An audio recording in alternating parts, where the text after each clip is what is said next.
Good evening, everyone. My name is Pragati, and today I'm going to present on the topic human resource planning. So, let us talk about what is HRP. So, basically, human resource planning is a process that identifies current and future human resource needs for an organization to achieve its goals. Human resource planning should serve as a link between human resource management and the overall strategic plan of an organization. Now, let's talk about the strategic role of human resource planning. So, there are five strategic role of human resource planning. The first one is developmental planning for strategic leadership. Second, assessment of strategic alternatives. Third, adding value. Fourth, contribution to strategic human resource management. And the last one is strategic salary planning. So, these are all the strategy that human resource planning play a role in. Next, we talk about the steps involved in human resource planning. So, the first one is interfering with strategic planning and scanning the environment. Second, taking an inventory for companies' current human resources. Third, forecasting the demand for human resources. Fourth, forecasting the supply and human resources both from within the organization and in the external labor market. Next, comparing forecast of demand and supply, then planning the action needed to deal with the anticipated shortages or overages. And the last one is feeding back such information into the strategic planning process. Now, process for human resource forecasting. The first process is planning in the context of change. Since strategy and planning are essentially forward looking activities, they are critical responsibilities of general managers. Although planning and strategy are sometimes neglected because of the press of current demands, at times these planning activities also take on an unwarranted sense of importance and can distract managers from the real goals of the organization. The rational and proactive nature of the process, uncluttered by the very real problems of implementation, may cause the planners to forget that they are dealing with changing phenomena. The next one is responsibility for human resource planning. In early practice, human resource planning was often the responsibility of a specialist in the human resource area. This planning was sometimes conducted with little involvement of others in the organization. Not surprisingly, when planning was conducted in this manner, the data supplied for use in forecasting were often inaccurate. These earlier experience reveal that when the planning process is complex and cumbersome, as is more likely on a centralized basis, its value to manager is not as readily apparent. Further, when planning is concentrated in a single corporate planning unit, other management personnel may be demotivated by the exclusion from the strategic planning process. The weakness of centralized planning are even more apparent in large companies having diverse operating divisions. In these companies, decentralized human resource planning seems much more appropriate. And the last process is failure to plan for human resources. There are a number of examples in which the failure to plan for human resources has had a major adverse effect on organization. For example, General Electric once encountered difficulties because of mismatch between skills of its engineering staff and the work that needed to be done. At the time, General Electric had 30,000 electromechanical engineers whose skills were becoming largely irrelevant because the company's needs were shifting towards the skills possessed by electronics engineers. Eventually, the company recognized that its difficulties were caused by a failure to plan in earlier years. Problems such as these prompted General Electric's chairman to urge his managers to conduct human resource planning. Other causes for failure to plan or failures in planning are related to inadequacies in broader strategic management process.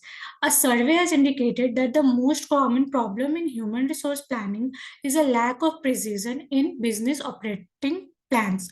An example is provided by the following statement from the Vice President of Personnel for the Quaker Oats Company that little is gained by grafting a HR plan to an unreliable business plan. Now we will talk about managerial issues in planning. So the first one is personal implications. Aside from the reasons noted earlier for human resource planning and the associated benefits, there is another pragmatic reason of individual importance to managers. This reason is related to the fact that the planning process will have normally required the human resource manager to communicate with another managers, senior executives, and staff members about the future human resource environment and the associated staffing issues. Although there are limitations and abuses of planning, and there has been resistance to human resource planning in the past, there are benefits as well. An important benefit from the planner's perspective is that senior management will be more comfortable with the knowledge that the manager has a plan. The next one is changing receptivity towards planning. The turbulent business environment in which companies currently operate is obviously a difficult time in which to plan. Nonetheless, there is substantive evidence that companies have increased their emphasis on human resource planning. It is evident that some corporate wide planning objective requires centralized, sophisticated human resource planning processes. The human resource function will need to help redesign organization to meet the demands of the future, such as being able to respond to customer preferences more quickly, provide higher quality, make faster decisions, and be more cost competitive. The interplay of the current trend toward organizational restructuring and redesign will have to be integrated with strategic human resource planning efforts. And the last managerial issue is that implication of the European experience. It is interesting to speculate whether the growing restriction in the United States on employers' abilities to lay off employees also will serve as an additional incentive for human resource planning. In the future, if layoffs in the United States become more restricted by legislation, as in Europe, US companies may place greater emphasis on human resource planning as a means of avoiding employee surpluses. This may be an interesting hypothesis to consider as some European companies have developed sophisticated human resources planning program prior to the 1980s. It is interesting to speculate on whether European countries will reduce restriction or terminations and layoffs as in the United States. Some European observers have noted the desire to obtain productivity gains made possible by the greater workforce flexibility enjoyed by the US firm. Now let's talk about selecting forecasting techniques. The first one is purpose of planning. So, if the purpose is to forecast the supply of human resources in order to identify and eliminate bottleneck in the career path of promising manager, replacement charts or Markov analysis may be used. In the former case, detailed data would be required or movement to the various job. In latter case, the data requirements might be limited to employment data, age, distribution, turnover, and retirement rates. The next one is organizational characteristics. Several other factors influence the selection of forecasting techniques.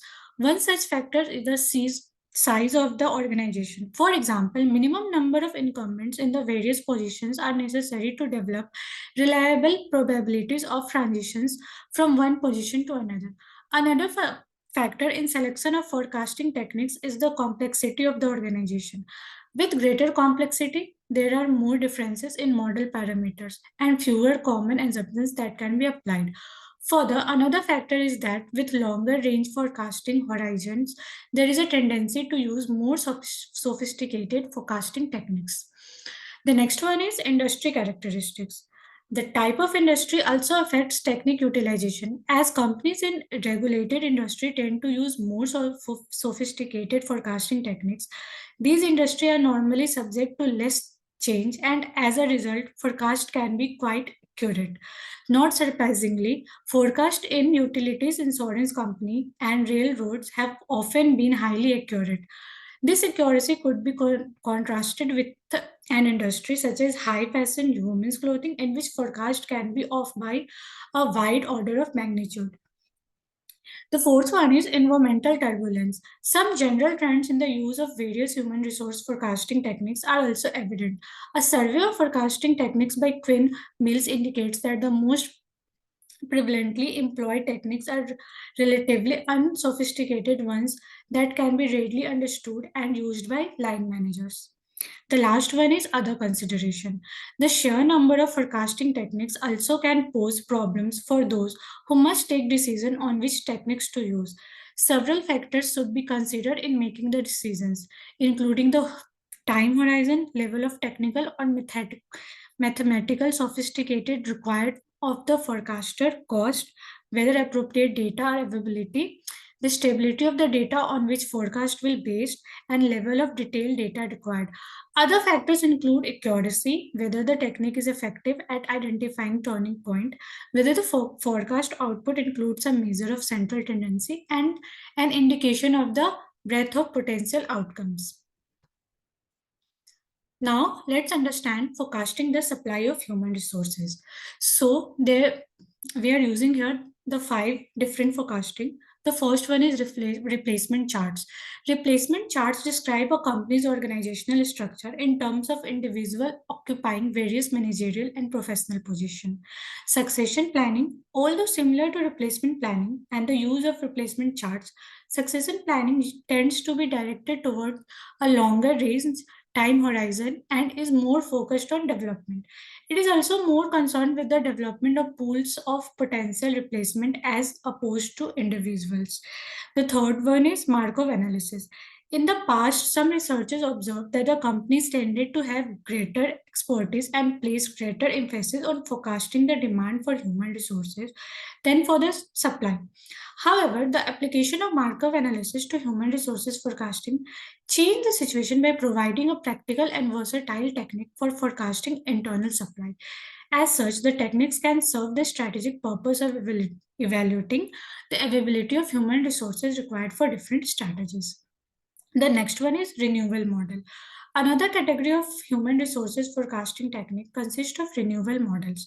These models reflects the movement or flow of employees through companies as they are pulled upward to fill vacancies in higher level job categories.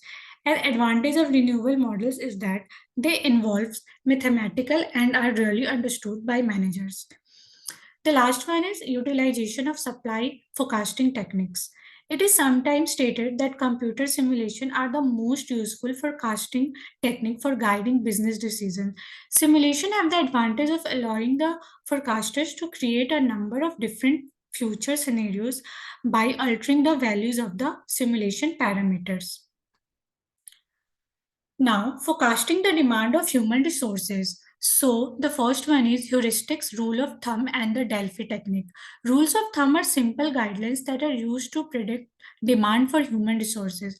For example, a retailing chain may have developed a heuristic that specifies that for every 12 new stores, another regional manager will be hired. The next one is operations, research, and management science techniques. Techniques such as linear programming, integer programming, and network optimization techniques are generally considered as operation research or management science techniques. Such techniques can be used to determine optimal personal flow through organizations. These flow can be managed through specification of time in grade, requirements for promotions, rates of turnover, and the like. Regression analysis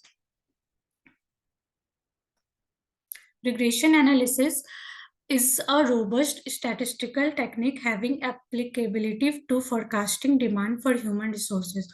Although its greatest applicability may be centralized human resource forecasting at the corporate level by planning specialists. Its wide availability as a feature of computerized spreadsheet makes it a potential technique for widespread adoption by line managers as well. Multiple regression analysis allows the forecaster to control for several potential influences on the number of employees needed in a particular specialty. The last one is utilization of demand forecasting techniques. So now about the summary, organizations are concerned about having an adequate supply of successor for their top level position who will have the experiences and skills needed to provide leadership in the century. With the recognition of human resource as a source of competitive advantage, human resource planning will give larger strategic role in future. Along with increasing strategic importance, there also has been a trend toward decentralization of the responsibilities of human resource planning to the line manager. That is all for today. Thank you.